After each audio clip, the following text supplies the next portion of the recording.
For 50 years, Mia was the silent rhythm behind the world's greatest stories. She had started as a 19-year-old girl with a manual typewriter, taking dictation for Julian Thorne, a man who would become a literary legend.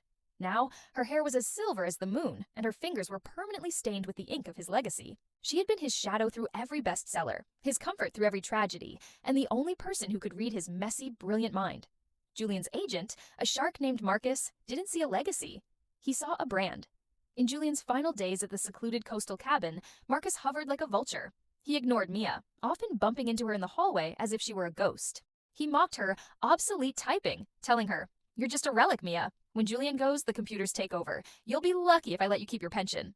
Marcus spent his time trying to force a delirious Julian to sign a contract surrendering the rights to all his characters for a massive movie deal. One rainy evening, Julian called Mia to his desk. He could no longer hold a pen.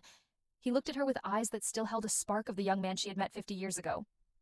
"Mia," he whispered, "they think the story ends on the last page. But the real power is in the footnotes. Don't let him change the ending." When Julian passed, Marcus didn't wait for the funeral. He produced a signed contract, claiming Julian had left him everything: the characters, the royalties, and the cabin. He ordered Mia to pack her bags. "You're done, old woman. Go find a park bench to feed the birds on." At the reading of the will, Marcus was triumphant, but the lawyer didn't read from a legal folder. He picked up Julian's final unpublished manuscript. "Mr. Thorne left a very specific instruction," the lawyer said. "He said that his life's work belongs to the one who helped him write it. Marcus, your contract is indeed signed, but if you look at the ink, it's disappearing." Marcus looked down in horror as the signature on his contract began to fade into nothingness. Julian had used an evanescent ink Mia had made for him years ago for a spy novel. The lawyer continued.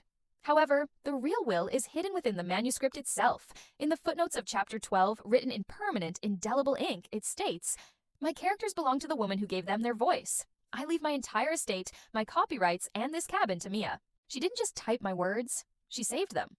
Marcus was left with a handful of blank paper. Mia sat quietly, her ink-stained hands folded in her lap. She didn't want the fame. She didn't want the movie deals. She simply went back to the cabin, sat at her typewriter, and began to write the one story she had kept inside for 50 years.